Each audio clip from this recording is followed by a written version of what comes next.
கிறிஸ்துவில் அன்பானவர்களே, ஆண்டவரும் இரட்சகருமான இயேசு கிறிஸ்துவின் விலையேறப்பெற்ற நாமத்தில் உங்களை வாழ்த்துகிறேன். கர்த்தர் உங்களை ஆசீர்வதிப்பார். இன்றைய அனுதின உணவிற்காக கர்த்தர் நமக்கு கொடுக்கிற வார்த்தை 1 யோவான் 5ஆம் அதிகாரம் 3வது வசனம். நாம் தேவனுடைய கற்பனைகளை கைக்கொள்ளுவதே அவரிடத்தில் அன்பு கூறுவதா. அவருடைய கற்பனைகள் பாரமானவைகளும் அல்ல. தேவனால் பிறப்பதெல்லாம் உலகத்தை ஜெயிக்கும், நம்முடைய விசுவாசமே உலகத்தை ஜெயிக்கிற ஜெயம். அற்புதமான 2 வசனங்கள் இங்கே பாருங்கள். நாம் தேவனுடைய கற்பனைகளை கைக்கொள்ளுவதே அவரிடத்தில் அன்பு கூறுவது. இப்போ கர்த்தரிடத்தில் அன்பு கூறுறதுனா என்ன? இப்போ நமக்கு கர்த்தர் ஏதாவது ஒன்று, அப்பா நமக்கு ஒரு நன்மை செய்கிறார். என்னென்னா, நம்ம கேட்டதை வாங்கி கொடுக்குறாருன்னு வைங்களேன். நம்ம பையன் சாப்பிடாமல் இருக்கிறான், அவன் டெய்லி கரெக்டாக சாப்பிடணும், டெய்லி கரெக்டாக துணிமணி போடணும், நல்ல விதமாக 4 பேருக்கு முன்னால் மதிப்பாக இருக்கணும் அப்படின்னு நம்முடைய அப்பா நமக்கு என்ன செய்வார்? நம்ம மேலே உண்மையான அன்பு வச்சிருக்கிறாரு அப்படிங்கிறத அவர் வெளிப்படுத்தும்படியாக என்ன பண்ணுவார்? நாம் ஒரு நாளும் எந்த விதத்துலேயும் அவமானப்படவோ துக்கப்படவோ கஷ்டப்படவோ கூடாதுன்னு சொல்லி நமக்கு எல்லாவற்றையும் அவர் வாங்கி கொடுப்பார் அவரோட உழைப்பில். இப்போ நாம் அப்பா மேலே அன்பு செலுத்துறதுனா என்ன அப்படின்னா, அவர் வயசான காலத்தில், அவர்கள் வயதான காலத்தில் அவர்களை ரொம்ப கண்ணியமாக பார்த்துக்கிறோம் பார்த்தீங்களா, அதுதான் அவர்கள் மீது அன்பு செலுத்துகிற ஒரு காரியம். சாப்பிட்டீங்களா, துணிமணி போட்டிங்களா, படுத்திங்களா, ரெஸ்ட் எடுத்தீங்களா, மாத்திரை சாப்பிட்டீங்களா இப்படின்னு சொல்லி அவர்களை நம்ம கேட்குறோம் பார்த்தீங்களா, அதுதான் நாம் பெற்றோர்கள் மீது காட்டுகிற அன்பு.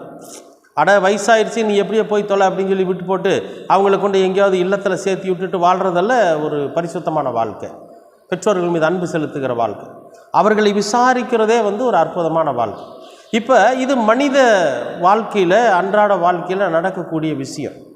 ஆனால் தேவன் நம் மீது அன்பு செலுத்துகிறார் அப்படின்னா என்ன அர்த்தம்னா, நம்ம எந்த காரியத்தை கேட்டாலும் சரி, எந்த ஒரு விஷயத்தை ஆண்டவரிடத்தில் கேட்டாலும் அவர் நமக்கு தருவாருங்கிற அந்த நம்பிக்கையும் அவர் தராரு பார்த்தீங்களா, அதுதான் நமக்கு அவர் நம் மீது செலுத்துகிற அன்பு. இப்போ நாம் தேவன் மீது அன்பு செலுத்தணுமா இல்லையா சொல்லுங்கள்? ஒருத்தர் நமக்கு ஒரு நன்மை செய்கிறாங்கன்னா அவர்களுக்கு நம்ம திருப்பி அந்த நன்மை செய்யணும்ல. அப்போ கர்த்தரிடத்தில் நம்ம அன்பு கூறுவது என்பதுனா என்னென்னா, அவருடைய கற்பனைகளை கை கொண்டா போதுங்கிறார்.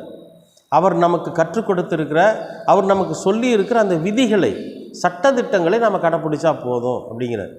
அப்போ அவர் என்ன கற்பனையை நமக்கு சொல்லியிருக்கிறார்? இயேசு கிறிஸ்து என்ன கற்பனைகளை சொல்லியிருக்காரு? உன்னை போல பிறனையும் நேசி, நீ உன் மீது அன்பு கூறுவது போல பிறன் மீதும் அன்பு கூறுன்னு சொல்கிறார். அப்போ இதில் என்ன பெரிய ஒரு கஷ்டம் இருக்குது? அது ஒன்றும் பெரிய பாரமான விஷயம் இல்லையே. இப்போ இங்கே பாருங்கள், இங்கே அருமையாக சொல்கிறார், அவருடைய கற்பனைகள் பாரமானவைகளும் அல்ல. அது ஒன்றும் பெரிய சுமையை தலையில் தூக்கிட்டு இருக்கிற மாதிரி இல்லை, செய்ய முடியாத விஷயம் இல்லை. இப்போ நம்மளால் என்ன முடியும்? நம்மளுடைய தகுதி என்ன அப்படின்னா, நம்ம ஒரு பக்கம் வேலை செய்கிறோன்னு வச்சுங்களேன், நம்ம குடும்பத்துக்கு போதுமான வருமானம் நமக்கு வருது. இப்போ மற்றவங்க மேலே அன்பு செலுத்தணும் அப்படின்னா நம்ம வருமானத்தை போய் சரிவாதி எடுத்து பக்கத்தில் கொடுத்துடணும்னு கேட்டிங்கன்னா இல்லை, அதுவல்ல அன்பு செலுத்துறது. ஏதாவது ஒரு சூழ்நிலையில் அவங்க சாப்பாட்டுக்கு கஷ்டப்படுறாங்கன்னா ஒருவேளை சாப்பாடு வாங்கி கொடுக்குறோம் பார்த்தீங்களா, அதுதான் அன்பு செலுத்துறது. வீதியில் ஒருத்தர் பார்க்குறோம், சாப்பாடு இல்லாமல் இருக்கார், அல்லது அவர் ரொம்ப முடியாமல் இருக்கிறாங்கன்னா அவங்களுக்கு போய் நம்ம சாப்பாடு வாங்கி கொடுக்கறது தான் அது. நல்ல படிப்பறிவு உள்ள பிள்ளை, படிக்கிறதுக்கான வசதி இல்லைன்னா அந்த பிள்ளைகளுக்கு ஏதாவது ஒரு வழியில் படிப்புக்கு உதவி செய்யணும் பார்த்தீங்களா, இதுதாங்க அன்பு கூறுறது. இது ஒன்று நீங்கள் கட்டாயமாக செஞ்சே தீரணுங்கிறது கிடையாது, உங்கள் மனமுகந்து நீங்கள் செய்யுங்க. கெடுதல் பண்ணாமல் இருக்கிறத மிகப்பெரிய அன்பு கூறுறது தெரியுங்களா? ஒருத்தர் நம்ம கெடுக்காமல் அவங்க வேலையை அவங்க செய்யட்டும் அப்படின்னு விடுறதே ஒரு அன்பு கூறக்கூடிய விஷயந்தான். அப்படி மற்றவர்கள் மீது அன்பு கூறுங்கன்னு சொல்கிறார். இது ஒன்றும் பெரிய பாரமான விஷயம் இல்லையே. நம்மளால் முடிஞ்சதை மற்றவர்களுக்கு ஏதாவது ஒன்று, ஒரு காப்பி வாங்கி கொடுக்கலாம், ஒரு டீ வாங்கி கொடுக்கலாம், ஒரு துணி எடுத்து கொடுக்கலாம், அல்லது ஒரு பேனா வாங்கி கொடுக்கலாம், ஒரு பென்சில் வாங்கி கொடுக்கலாம். நம்மளால் என்ன முடியுமோ அது. பெரிய பெரிய லட்சாதிபதி, பெரிய பெரிய கோடீஸ்வரர்களால் நிறைய பேருக்கு நிறையா வாங்கி கொடுப்பாங்க. ஆனால் நம்மளால் என்ன முடியும்? நம்முடைய சிறுமையிலிருந்து என்ன செய்ய முடியும்?